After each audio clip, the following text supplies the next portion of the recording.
تو وہاں پیدا ہوا. ہم 2 بھائی اور 4 بہنیں.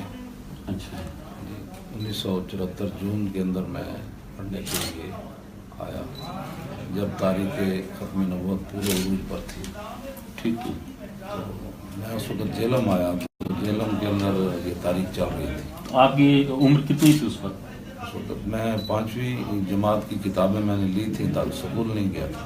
اچھا. اچھا. پیدائش کا آپ کو سن یاد ہے؟ جو لکھا ہے نا اس میں جی 1966 21 مئی ہے. 21 مئی 1966. 22 ہے 21 مئی. اچھا. سالگرہ تو آپ نے کبھی منائی نہیں ہوگی جیسے آپ کو. 22 ہے 21 ہے. اچھا. شناختی کارڈ پر لکھا ہے جو وہ کاغذات میں. اچھا. اچھا. تو اچھا آپ اسکول آ گئے؟ جی نہیں، سکول میں تو 4 پڑھی نا اپنے گاؤں میں. اچھا. کتابیں خریدیں پھر میں جیلم آ گیا. ٹھیک ہے. اس وقت تاریخ پورے عروج پر تھی اور پکڑ دھکڑ آپ جیلم آ گئے یعنی فیملی شفٹ ہو گئی جیلم؟ نہیں، میں پڑھنے کے لیے صرف آیا. کس کے پاس آئے؟ وہاں ہمارے استاد تھے ہمارے گاؤں کے حافظ غلام محمد صاحب. اچھا. وہ ہمیں لے گئے. عیدگاہ مدرسہ تھا. اچھا. جی جامعہ غوثیہ اشاعت العلوم اس کا نام تھا. قاضی غلام محمود صاحب تھے وہاں کے بڑے، جو پیر میر علی شاہ صاحب کے مرید تھے خاص. وہاں وہ خطیب امام تھے اور ان کا مدرسہ تھا، اور ان کے بیٹے جو قاضی حبیب الرحمان وہ منتظم تھے اس مدرسے کے. جن استادوں سے میں نے حفظ شروع کیا قرآن مجید وہ نابینا تھے قاری غلام یاسین صاحب. اچھا. گجرات کے. جی. تو وہ ان سے میں نے حفظ شروع کیا. اس کے بعد پھر قاری امانت علی صاحب آئے، وہ پڑھاتے رہے. پھر وہاں مدرسے میں کوئی لڑائی ہو گئی. ہم ایک ہی گاؤں کے نا 20 ایک طلباء تھے. اچھا. تو ہمارے ایک طالب علم تھے گل محمد ان کا نام تھا. انہوں نے باورچی کو مارا.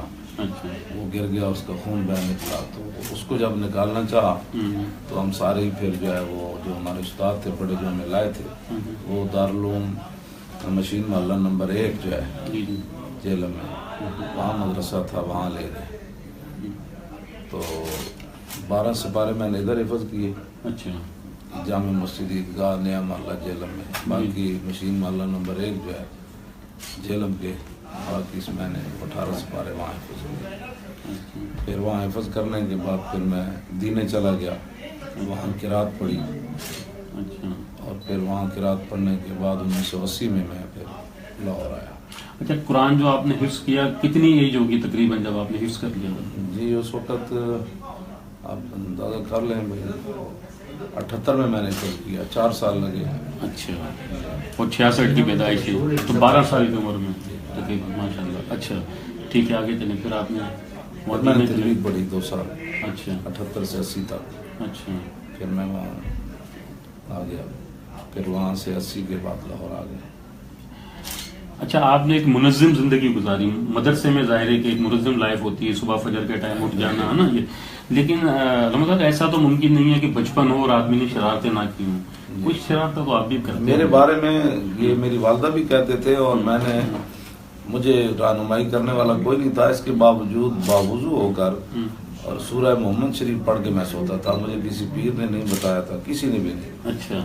یہ میرا معمول تھا. دوانو ہو کر میں چارپائی پر بیٹھ کے یہ آج بھی مجھے یہ میں معمول کے ساتھ پڑھوں. کسی نے مجھے نہیں بتایا. خود آپ کے دل میں ہے یہ بات؟ باوضو ہو کر سوتا. اور آج تک یہ سلسلہ جاری ہے؟ جی جاری تو ہے لیکن کبھی کبھی میں بھول جاتا ہوں. اچھا. لیکن وہ تسبیح فاطمہ میں ضرور پڑھتا ہوں رات کو سوتے ہوئے. 33 بار سبحان اللہ، 33 بار الحمدللہ، 34 بار اللہ اکبر. اور یہ مولا علی فرماتے ہیں کہ جنگ صفین کے اندر میں پہلی رات بھول گیا تھا تو پھر آخری حصے میں مجھے یاد آیا. اچھا. تو یہ جسم کی درستگی کے لیے، صحت کی درستگی کے لیے یہ بڑا ضروری ہے.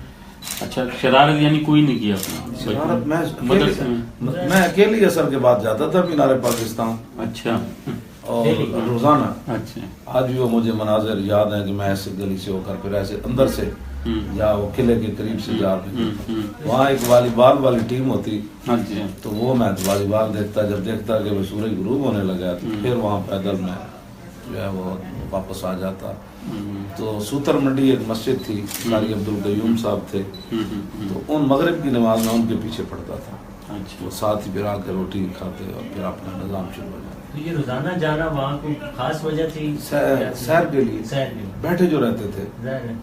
اثر کے بعد چھٹی ہوتی تھی. اچھا بچپن کے 2-3 واقعات کوئی چلیں شرارت نہ صحیح کو جو آج تک آپ کو ذہن میں جو یاد ہو، ایک تو آپ نے ذکر ایک کا کر دیا، اور ایسے 2-4 واقعات جو آپ کے ذہن میں ہوں آج بھی ذہن کے کسی گوشے میں پڑے ہیں آپ کے بچپن کے حوالے سے؟ ہاں وہ یہ تھا کہ وہ یہ جو ہمارے جانور تھے ان کو میں چرانے کے لیے ایک دفعہ گیا، اچھا تو نئی نئی رسیاں ہمارے والد صاحب نے بنائی تھی، اچھا تو ہم ان کو چھوڑ کر نا ہمارے قریب سے نالا سیل گزرتا ہے، اچھا تو ہم وہاں نہانے لگ گئے بچے سارے، تو ہمارے یہ جو ہمارے جانور تھے یہ جا کر نا کسی کی فصل کے اندر پڑ گئے، اچھا تو ہمارے چچا نے جان بوجھ کر نا ان کی ساری رسیاں نئی نئی اتار لی، تو جب گھر آیا تو والد صاحب کہنے لگے آپ کدھر تھے؟ مجھے تو نہیں پتا، وہ میں جب چچا کے گھر جا رہا تھا تو راستے پہلی دفعہ انہوں نے مجھے ایسے تھپڑ مارا نہیں ساری زندگی، ایسے کہا کہ بھئی آپ کے وہ ساری رسیاں کچھ لے گیا،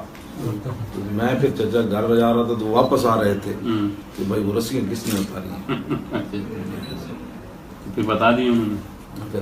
تو کیوں اتاری انہوں نے؟ اس لیے کہ تاکہ اندر اس کو پتہ چلے کہ اپنا مال چھوڑ کر اچھا اچھا ایک سبق دینے کے لیے، اچھا والد صاحب آپ کے کیا کرتے تھے؟ زمین کا ذمہ داری کرتے تھے؟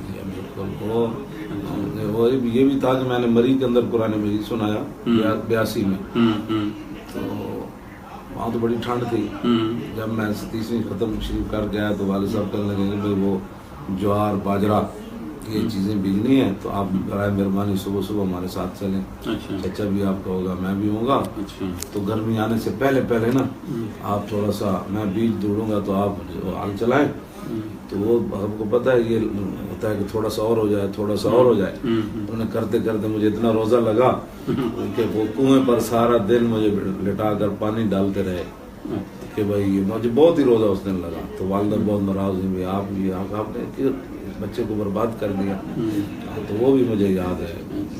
تو روزہ کا کچھ یاد ہے پہلا روزہ کس عمر میں رکھا تھا؟ یہ میں جب پڑھتا تھا اس وقت رکھا تھا نا، یہ جب حفظ کر رہا تھا، مطلب 10-12 سال کے، اور روزے جب سے چلتے آ رہے ہیں آپ کنٹینیو؟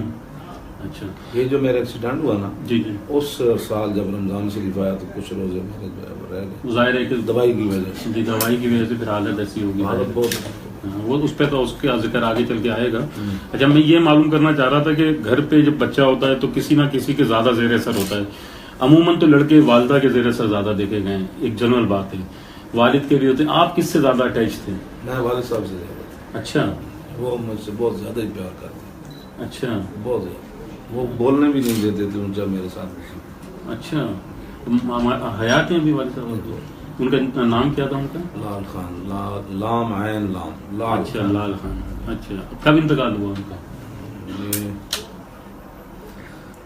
2008 میں ہوا ہے۔ اچھا تو ظاہر ہے کہ والد ایسی ہستی ہوتی ہے جب اس کا سایہ سر سے اٹھ جائے تو ناقابل دکھ، وہ کیا کہتے ہیں، ناقابل بیان دکھ ہوتا ہے، اور آپ پہ بھی یہ کیفیت آئی ہوگی، لیکن کیونکہ آپ اٹیچ بہت زیادہ تھے ان کے ساتھ، کچھ بتائیں گے کیا کیفیت تھی آپ کی اس وقت؟ وہ اللہ کی شان یہ ہے کہ انہوں نے مجھے کہا میں بیمار ہوں، میں کشمیر تقریر کی میں نے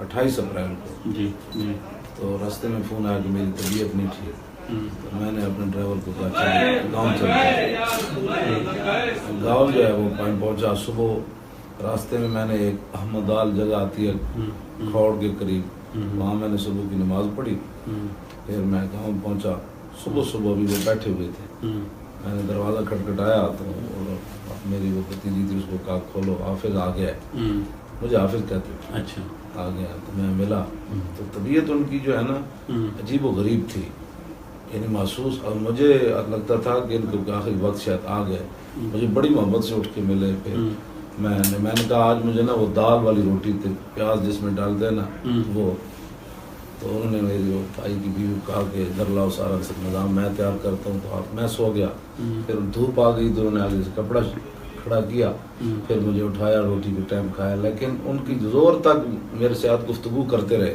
اچھا پرانی بات ہے، اچھا زور کے بعد پھر حالانکہ جب میں ہوتا تو کہتے باجماعت نماز پڑھا، اس دن انہوں نے، میں جب اٹھا نماز کے لیے تو انہوں نے کوئی اس طرح کی بات نہیں کی، خود بھی اٹھے، بڑی مشکل سے وضو کیا، پھر ان کے لیے دلیہ بنایا، تو آخری بار جب مجھے ملے نا عصر کے وقت، میں نے کہا میں آپ لاہور چلا جاؤں، کہنا ہاں میری طبیعت ٹھیک ہے، تو مجھے یہاں بوسہ دیا، تو مجھے نا ایسے کرنٹ سا لگا، اچھا جس کا معنی یہ تھا کہ یہ آخری ملاقات ہے.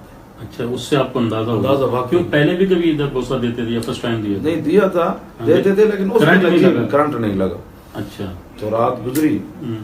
تو صبح زور کے وقت ان کے انتقال ہو گیا. تو بیمار نہیں تھے؟ نہیں نہیں کچھ نہیں. اچھا. اور ایج کیا ہوگی اس ٹائم؟ ایج ان کی کافی تھی لیکن صحت ان کی کمال تھی. اچھا، کیا بتانا چاہ رہے تھے ابھی کہ ایسے بیٹھے تھے؟ ہاں بس ایسے چارپائی پر بیٹھے پیچھے چلے گئے بس. اچھا. تو کچھ ایک تو آپ نے بتایا کہ کسی کو اونچا بولنا بھی آپ سے نہیں دیتے تھے. ایک اٹیچمنٹ کا واقعہ یہ آپ نے بتا دیا. اس کے علاوہ اٹیچمنٹ کے ان حوالے کے سے ایک دوست تھے محمد نواز ان کا نام تھا. اچھا. وہ دوسری جنگ عظیم میں فوجی بھی رہے تھے. اچھا اچھا تو انہوں نے ایک دن نا مجھے صوفی کہہ دیا. جس طرح گاؤں میں ہوتا ہے تو اس کو یہ تھپڑ مارنے لگے. میں نے کہا نہیں کہ اس کی جرأت کیسے ہوئی ہے کہ آپ کے ساتھ اس نے ایسے طنز کی. کہا نہیں میں نے کہا نہیں اس نے وہ معافی مانگی انہوں نے. اچھا. یہاں تک وہ حساس تھے. تو مطلب برا مانا سمجھا جاتا ہے صوفی. اب ایک ہوتا ہے نا وہ صوفی صاحب جی طنزن انہوں اچھا نے اچھا اچھا صوفی کے انہوں نے کہا تو نے میرے بیٹے کو یہ طنز کیا. اچھا. تھپڑ مارنے لگے. اچھا. حالانکہ ان کے دوست تھے بچپن کے دوست. یہاں تک ان کی بات تھی. اچھا. وہ دیسی گھی جمع کر کے لاہور لاتے تھے. تو گاؤں کی عورتیں کہتی بھائی یہ کیا ہوا اتنا کھاتے ہیں. ان کا نہیں وہ میرا بیٹا دیسی گھی نہیں کھاتا. ڈبے اکٹھے کر کے نا وہ لاتے تھے. اچھا. واپسی پر جو ہے مجھ سے کچھ بھی نہیں لیتے تھے. تو اس کے عوض آپ نے کیا خدمت کی؟ کچھ نہیں کی. اچھا. خدمت کرواتے ہی نہیں تھے. کہتے جس کام کے لیے ہم نے آپ کو تیار کیا نا وہ کام کرو. اچھا. کبھی ان کے لیے کوئی تحفہ تو لائیں گے لاہور سے؟ کچھ نہیں مجھے کہتے تھے. وہ کہتے تھے یہ میں نے پہنی ہوتی نا تو یہ کہتے یار یہ مجھے دے دے مجھے اچھی لگ رہی ہے. میں نے کہا نہیں پہنا. ان کہتے نہیں نہیں یہی مجھے دے.